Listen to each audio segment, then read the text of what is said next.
नमस्कार दोस्तों, स्वागत है हमारे YouTube चैनल पर। आज जो अपन सेशन चलने वाला है वो है आरएस प्रीलिम्स का जो सिलेबस डिस्कस करेंगे। पुराने पेपर्स में कितने किस सब्जेक्ट से प्रश्न आए हैं, तो पूरा एक खाका इसको समझेंगे। आरएस प्रीलिम्स में यदि आप सब्जेक्ट को कितना आंकलन करके कितना पढ़ना है ये आप कर लो तो आरएस प्रीलिम्स बहुत आसान होता है, क्योंकि इसकी मेरिट बहुत कम जाती है, 40-45% के आसपास। तो आपको ये कंफर्म करना है कि मुझे किस सब्जेक्ट पर ज़्यादा ध्यान देना है और मेरा सिलेबस क्या है। तो आज प्रीलिम्स का पूरा सिलेबस देखेंगे, कौन से साल कितने प्रश्न आए हैं उनमें से, तो ढंग से देखिएगा इसको। आरएस प्री सिलेबस का पूरा अपन विश्लेषण करने वाले हैं और हमारे इस चैनल के माध्यम से आपको प्रत्येक सब्जेक्ट की क्लासें मिलेगी। हमारे जो ऑनलाइन एप्लीकेशन है उस पर भी आपके क्लासें उपलब्ध रहेगी। तो आज अपन बात करेंगे आरएस प्रीलिम्स की परीक्षा का जो पूर्ण विश्लेषण एवं रणनीति क्या होनी चाहिए आपकी। फिर 2013, 16, 18 और 21 में जो क्वेश्चन पेपर आए हैं तो उसका सब्जेक्ट वाइज एनालिसिस करेंगे अपन। तो देखते हैं अपन कि कौन से साल कौन से प्रश्न आए हैं, कौन से नहीं आए हैं।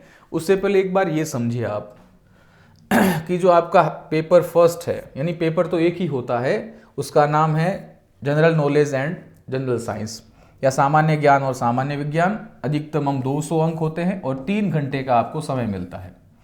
और इसमें नेगेटिव मार्किंग भी है। तो नेगेटिव मार्किंग कितनी होती है? 1/3 अंक। तो 3 प्रश्न गलत करने पर 1 प्रश्न आपका स्वतः डिलीट हो जाता है, यानी 4 प्रश्न स्वतः गलत हो गए आपके। तो इस प्रकार से इसका पूरा पाठ्यक्रम समझेंगे। तो आज तक जो भर्तियां हुई है उनमें कौन से सब्जेक्ट के कितने प्रश्न आए हैं उसको समझिए आप। राजस्थान जीके में, जिसमें राजस्थान की हिस्ट्री, आर्ट, कल्चर, ज्योग्राफी और फिर राजस्थान की पॉलिटी, इनसे कुल 2013 में 47 प्रश्न आए थे, 2016 में 47 प्रश्न आए थे, 2018 में 45 प्रश्न आए थे और 2021 में 55 प्रश्न आए थे। यानी आप एक एवरेज समझिए कि 50 प्रश्न के आसपास तो एवरेज बैठता ही बैठता है। ठीक है जी। फिर दूसरा है भारत का इतिहास, इंडियन हिस्ट्री। इंडियन हिस्ट्री में 2013 में 9 प्रश्न आए थे, 2016 में 8 प्रश्न आए थे, फिर 2018 में 7 प्रश्न और फिर 2021 में आए 16 प्रश्न, यानी इसका वेटेज बड़ा है। भारत एवं विश्व का भूगोल, इंडियन और वर्ल्ड ज्योग्राफी, इसमें आपके प्रश्न देखिए आप, बहुत सरल सी बात है कि फिक्स है ये, और इस फिक्स में भी ऐसे प्रश्न आते हैं जो आप कहीं ना कहीं पढ़ रखे हो, वैसे प्रश्न बनते हैं। इसमें 10 प्रश्न 2013 में, 2016 में 10 प्रश्न, फिर 2018 में 12 प्रश्न और इसमें फिर से 10 प्रश्न। फिर भारत का संविधान है और राजनीति, इंडियन पॉलिटी के कैसे कैसे प्रश्न बनते हैं वो भी अपन चर्चा करेंगे। तो इंडियन पॉलिटी में 2013 में 13 प्रश्न, 2016 में 12 प्रश्न, 2018 में 15 प्रश्न और 2021 में 7 प्रश्न बने। फिर इंडियन इकोनॉमिक्स की बात करेंगे तो 2013 में 11 प्रश्न बने, 2016 में 9 प्रश्न बने, फिर 2018 में 8 प्रश्न बने और फिर 2021 में केवल 4 प्रश्न बने। फिर अपन बात करते हैं साइंस एंड टेक की, तो 2013 में 18 प्रश्न बने, फिर 2016 में 20 प्रश्न, फिर 2018 में 20 प्रश्न, फिर 2021 में 17 प्रश्न। यानी इसका भी एवरेज देखें तो 15 से 17 प्रश्न के आसपास। फिर है मैथ्स और रीजनिंग के, यानी गणित और रीजनिंग के 20 प्रश्न 2013 में, 2016 में 20 प्रश्न, फिर 2018 में 20 प्रश्न, 2021 में 20 प्रश्न। इसका एवरेज माने तो 20 प्रश्न के आसपास तो बनते ही बनते हैं। फिर बचता है करंट अफेयर्स। करंट अफेयर्स के 22 प्रश्न 2013 में, फिर 16 के अंदर 24 प्रश्न, 18 में 23 प्रश्न और 21 में 19 प्रश्न। तो कुल 150 प्रश्न आते हैं। अब देखो आपको ज्यादा वेटेज किसका लग रहा है? राजस्थान जीके का। राजस्थान जीके को, जिसका राजस्थान जीके ढंग का है, तो माना कि यदि 50 प्रश्न एवरेज माने और 50 में से 40 प्रश्न उसके सटीक हो रहे हैं, तो उसके बावजूद तो कुछ कईयों की साइंस एंड टेक सब्जेक्ट होता है तो वो अच्छा ला सकता है। फिर इकोनॉमिक सर्वे वगैरह करके, फिर करंट अफेयर्स वगैरह करके आसानी से प्रीलिम्स क्लियर कर लेता है।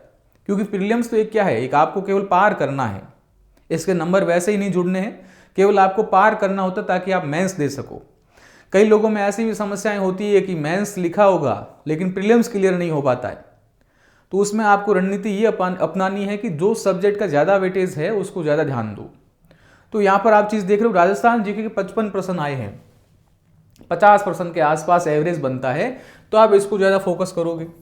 फिर दूसरी चीज़ जो कम टॉपिक्स है जिसके अंदर, फिर आप उसको जैसे राजस्थान इकोनॉमिक सर्वे है, राजस्थान इकोनॉमिक सर्वे को भी आप ढंग से पढ़ लो तो काफ़ी चीज़ें आपकी यहाँ कवर हो जाती है। फिर अपन बात करते हैं जैसे science and tech. Science and tech एक सीमित टॉपिक है, 17 से 18% बनते ही बनते हैं, तो आप ये चीज़ को भी नोटिस कर सकते हो। फिर करंट अफेयर्स 19% बनते हैं, तो आप सामान्य तौर से 60 से 70% तो इन्हीं से ही क्लियर कर सकते हो यदि इन पर फोकस करो तो। ज़्यादा वेटेज किस पे है? राजस्थान जीके का है, और राजस्थान जीके के बाद साइंस टेक पर आप ज़्यादा फोकस कर सकते हो। फिर मैथ्स यदि आपके सब्जेक्ट रह चुका है, रीजनिंग आपको अच्छी आती है, तो आराम से प्रीलिम्स क्लियर हो जाता है। और फिर करंट अफेयर्स, इनसे आपके लगभग 75 क्वेश्चन यदि आप मान रहे हो 150 में से, तो उसका प्रीलिम्स आराम से क्लियर होता है 75 क्वेश्चन से। यानी 150 में से 75 क्वेश्चन तो आपके सही होने चाहिए, ये आप टारगेट मान के चलो। यदि 75% आपके सही हो रहे तो प्रीलिम्स आराम से क्लियर होता है कट कटा के। फिर अपन सिलेबस को देखते हैं कि सिलेबस किस प्रकार का अपना। तो सिलेबस में पहला राजस्थान की हिस्ट्री, आर्ट, कल्चर, फिर साहित्य, परंपरा एवं विरासत। तो पहला ये जो सब्जेक्ट है इसमें देखिए आप क्या क्या चीजें आएगी। राजस्थान का प्रागैतिहासिक स्थल, फिर पुरा पाषाण से ताम्र पाषाण एवं कांस्य युग तक, यानी सीधी सी बात है प्रागैतिहासिक स्थल कौन कौन से? पुरा पाषाण से ताम्र पाषाण एवं कांस्य युग तक। फिर है ऐतिहासिक राजस्थान, इसमें कौन कौन से टॉपिक है? प्रारंभिक ईस्वी काल के महत्वपूर्ण ऐतिहासिक केंद्र, फिर प्राचीन राजस्थान में समाज कैसा था, धर्म कैसा था और संस्कृति कैसी थी। फिर अगला है प्रमुख राजवंशों के महत्वपूर्ण शासकों की राजनीतिक एवं सांस्कृतिक उपलब्धियां, जिसमें आपको गुहिल पढ़ना है, प्रतिहार पढ़ना है, चौहान पढ़ना है, परमार पढ़ना है, राठौड़ पढ़ना है, सिसोदिया पढ़ना और कछावा पढ़ना है। फिर मध्यकाल में जो राजनीतिक एवं प्रशासनिक व्यवस्था किस प्रकार की थी, तो राजस्थान मध्यकालीन राजस्थान में प्रशासनिक एवं राजस्व व्यवस्था किस प्रकार की थी उसको भी पढ़ना है।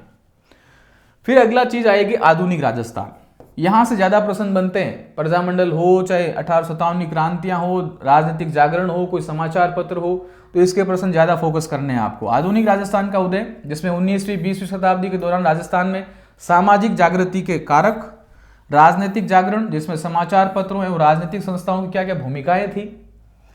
फिर 20वीं शताब्दी में जनजाति एवं किसान आंदोलन, तो ये जो किसान आंदोलन हुए, जनजाति आंदोलन हुए, राजनीतिक संस्थाएं हुई, पत्रिकाएं हुई, इन पर ज्यादा फोकस करना है आपको। फिर 20वीं शताब्दी के दौरान विभिन्न देशी रियासतों में प्रजामंडल आंदोलन और राजस्थान का एकीकरण। फिर अगला है राजस्थान की वास्तु परंपरा, जिसमें मंदिर पढ़ने, किले, महल, मानव निर्मित जलीय संरचनाएं, बावड़ियां वगैरह, और फिर चित्रकला की विभिन्न शैलियां एवं हस्तशिल्प, तो ये चीजें आपको पढ़नी है। फिर प्रदर्शन कला, शास्त्रीय संगीत एवं शास्त्रीय नृत्य, लोक संगीत एवं वाद्य, लोक नृत्य एवं नाट्य, तो फिर ये प्रदर्शन कला होगी। फिर भाषा एवं साहित्य में आपको पढ़ना है राजस्थानी भाषा की बोलियां कौन कौन सी है, राजस्थानी भाषा का साहित्य एवं लोक साहित्य। फिर धार्मिक जीवन, धार्मिक समुदाय कौन कौन से हैं, संत संप्रदाय वगैरह, तो संत एवं संप्रदाय, राजस्थान के लोक, देवी एवं देवता। फिर है सामाजिक जीवन, तो मेले एवं त्योहार। फिर आपको ध्यान रखना है राजस्थान की जो सामाजिक रीति रिवाज है, परंपराएं हैं, वेशभूषा है और आभूषण है, और राजस्थान के प्रमुख व्यक्तित्व।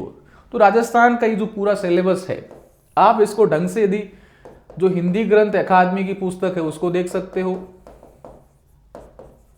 और दूसरा 9th और 10वीं की, यानी 9वीं और 10वीं की जो सामाजिक अध्ययन, राजस्थान अध्ययन की पुस्तक आती है, उसको भी आप आरबीएससी की देख सकते हो। तो आरबीएससी की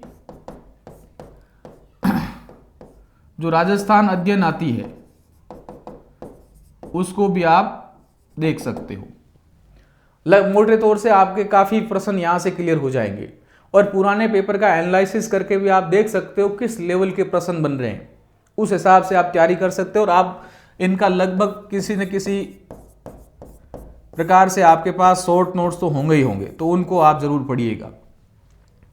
फिर अपन बात करते हैं भारत का इतिहास, जिसमें प्राचीन काल एवं मध्यकाल, जिसमें क्या क्या चीजें पढ़नी। भारत के सांस्कृतिक आधार, जिसमें सिंधु एवं वैदिक काल, फिर 6वीं शताब्दी ईस्वी पूर्व से श्रमण परंपरा, और नए धार्मिक विचार, जिसमें आजीविक पढ़ना है, बौद्ध पढ़ना है और जैन पढ़ना है। फिर कुछ राजवंश पढ़ने हैं, जिसमें शासकों की उपलब्धियां, जैसे मौर्य, कुषाण, सातवाहन, गुप्त, चालुक्य, पल्लव और चोल। फिर प्राचीन भारत में कला एवं वास्तु किस प्रकार की थी। फिर अपन को पढ़ना है प्राचीन भारत में भाषा एवं साहित्य का विकास, संस्कृत, प्राकृत एवं तमिल। फिर सल्तनत काल, प्रमुख सल्तनत शासकों की उपलब्धियां, विजयनगर की सांस्कृतिक उपलब्धियां। फिर मुगल काल में राजनीतिक चुनौतियां एवं सुलह, अफगान, राजपूत, दक्कनी राज्य और मराठा। तो मुगल राजपूत संबंध भी है, राजनीतिक चुनौतियां हैं। फिर आपको दक्कनी राज्य, दक्कन में जो मुगल साम्राज्य दक्कन में किस प्रकार से चल रहा था। फिर मराठा है। मध्यकाल में कला एवं वास्तु, चित्रकला एवं संगीत का विकास।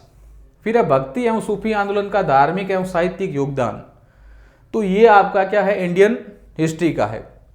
इंडियन हिस्ट्री में आप आरबीएससी की जो बुकें आती है 11th और 12th की, ये पढ़ सकते हैं। और ये भी कौन सी, जो एनसीईआरटी, जो अपन कह सकते हैं 1-2 साल पहले की जो पुस्तकें थी, आरबीएससी किताबें, एनसीईआरटी वाली जो आरबीएससी किताबें थी 1-2 साल पहले की, तो वो चीज आप पढ़ सकते हो। जैसे नहीं बात करें अपन 2020 वाली, तो 2020 वाली में ये काफी चैप्टर आपको हूबहू मिलेंगे आपको।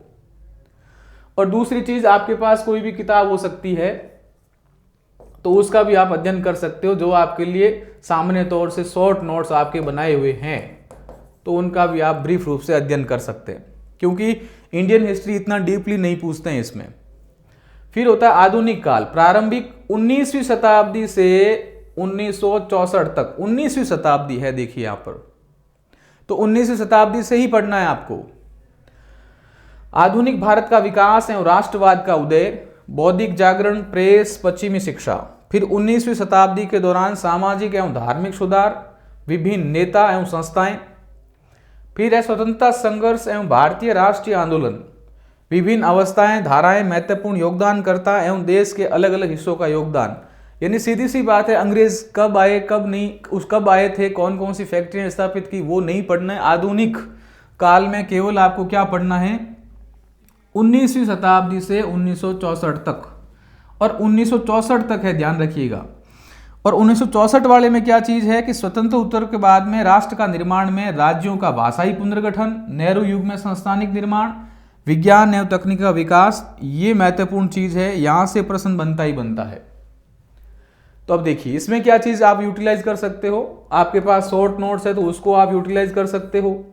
दूसरी चीज, ये जो पीछे वाला टॉपिक है, ये आरबीएससी की किताब आती है 11वीं और 12वीं की, हूबहू वहां से उठाए गए हैं, सेम का सेम आपको चीजें मिलेगी, जिसमें नेहरू का क्या योगदान रहा है वो चीजें आपको यहां मिल जाएगी आरबीएससी किताबों से। फिर आप देखिए विश्व का भूगोल, जिसमें प्रमुख स्थलाकृतियां हैं।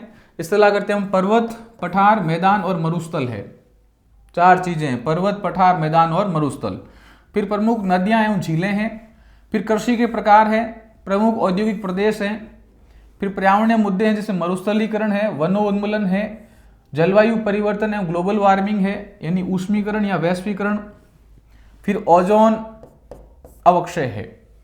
तो ये आपका किसका हुआ चैप्टर, ये हुआ विश्व का भूगोल। फिर भारत के भूगोल में क्या है, वापस वही चीजें, पर्वत, पठार एवं मैदान, इसमें मरुस्थल वाली बात नहीं है।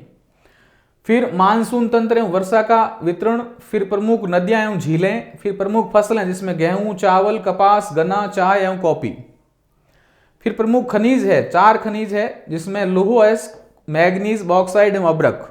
फिर ऊर्जा संसाधन, परंपरागत एवं गैर परंपरागत। फिर है प्रमुख औद्योगिक प्रदेश, फिर है राष्ट्रीय राजमार्ग और प्रमुख परिवहन गलियारे। तो ये आपका इंडियन ज्योग्राफी का सिलेबस है। इस हेतु आप जो राजस्थान आरबीएससी किताबें 11वीं 12वीं उसको पढ़ सकते हो, साथ में जेपी फाउंडेशन के नोट्स भी पढ़ सकते हो। ये अच्छी ज्योग्राफी के सबसे अच्छे नोट्स आपको वहां से मिल सकते हैं। जगदीश जी पूनिया के आपके पास नोट्स हैं तो वो आपके लिए सफिशिएंट रहेंगे। फिर अपन बात करते हैं राजस्थान का भूगोल, जिसमें प्रमुख भू आकृतिक प्रदेश एवं उनकी विशेषताएं हैं, जलवायु की विशेषताएं हैं, प्रमुख नदियां एवं झीलें, प्राकृतिक वनस्पति एवं मृदा, प्रमुख फसलें जिसमें गेहूं, मक्का, जौ, कपास, गन्ना और बाजरा, और प्रमुख उद्योग है, प्रमुख सिंचाई परियोजना, जल संरक्षण तकनीकें कौन कौन सी है, जनसंख्या वाला टॉपिक, वृद्धि, घनत्व, साक्षरता, लिंगानुपात और प्रमुख जनजातियां। देखो वृद्धि है, घनत्व, साक्षरता, लिंगानुपात और प्रमुख जनजातियों के बारे में।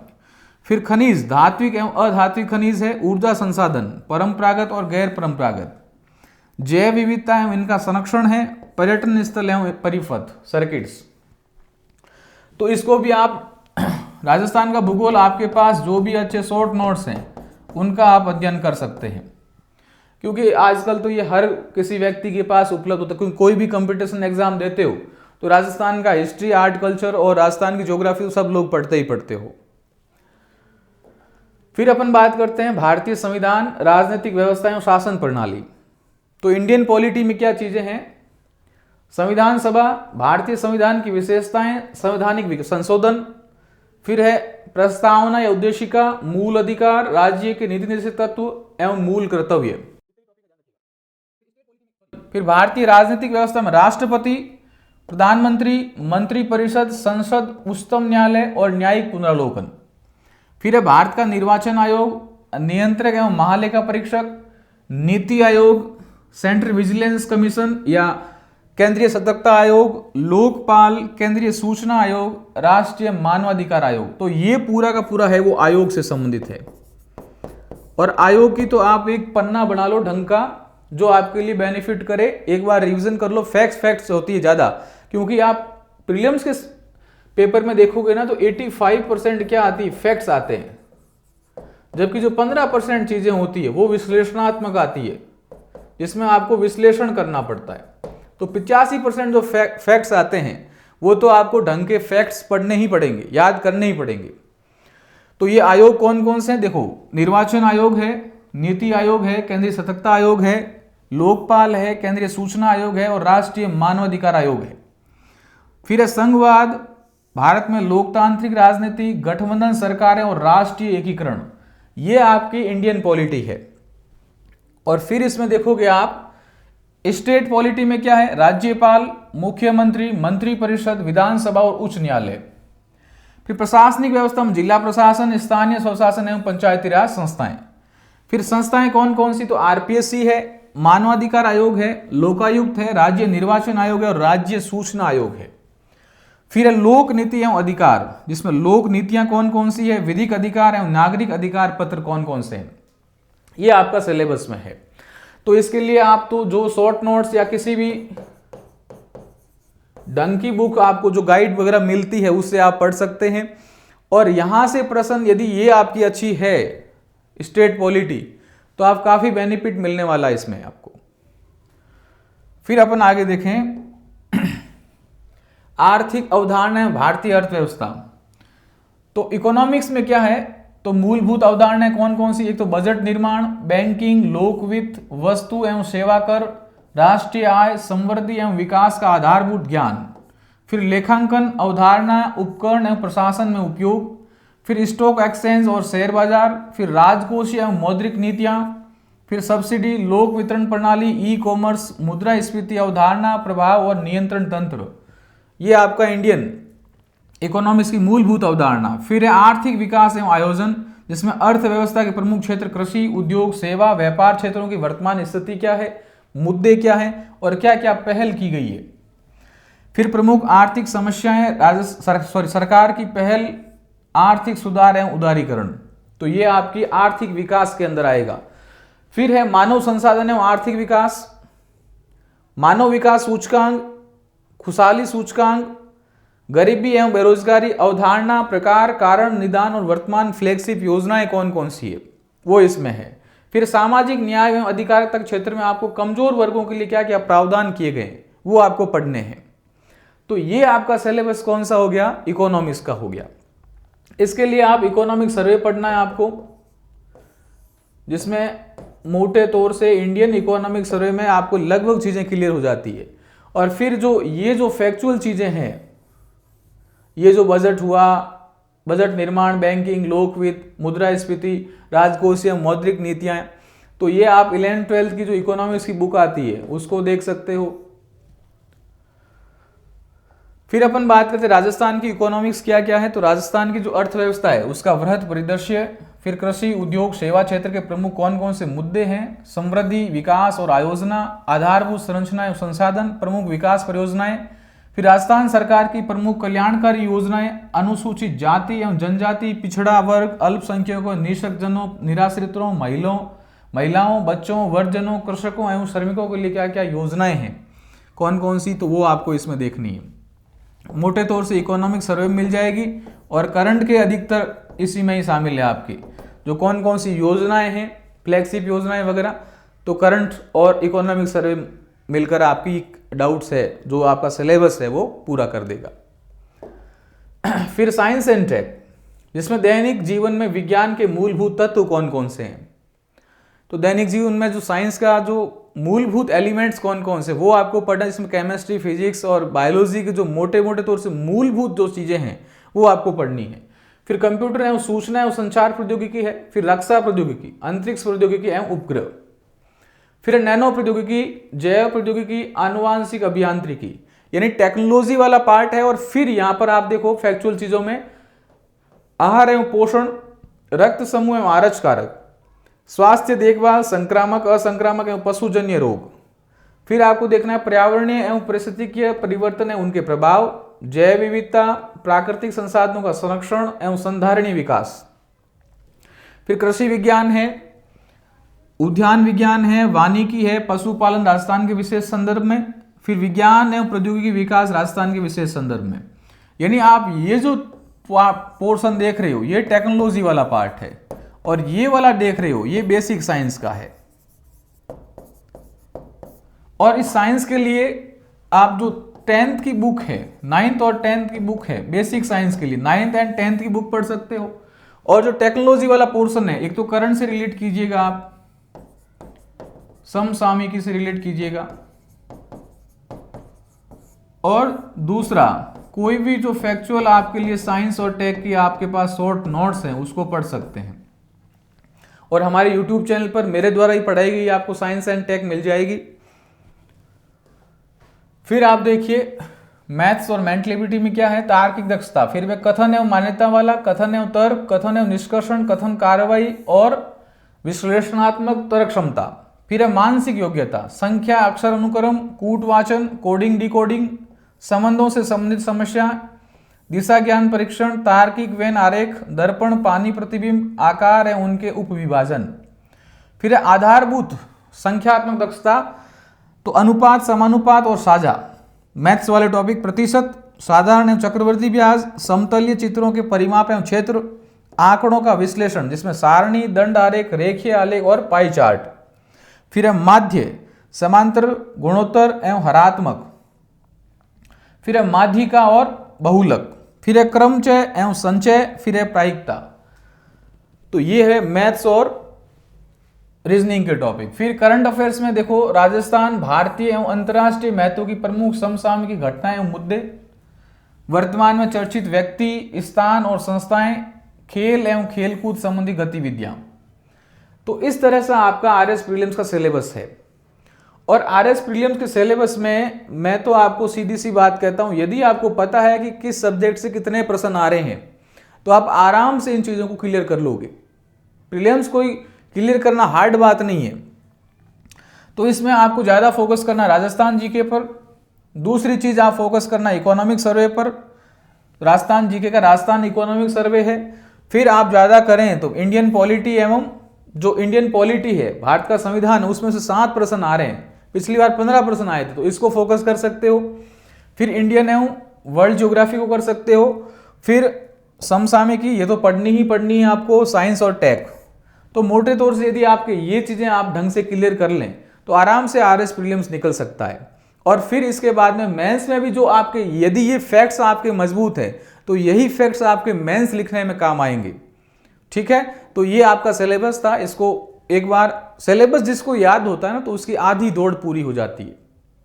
क्योंकि यदि उसे पता है कि ये जो चीजें हैं मेरे सिलेबस में हैं, मुझे ये चीजें पढ़नी है, कहां से पढ़नी है, आपके नोट्स यदि ढंग से बनाए हुए हैं तो आपकी आधी मेहनत कम हो जाती है और स्मार्ट स्टडी शुरू हो जाती है। तो आपको सिलेबस का पता होना चाहिए, उसका वेटेज पता होना चाहिए विषयवार। तो अच्छे से ढंग से पढ़िएगा। मिलते हैं अगले वीडियो में। Thank you very much.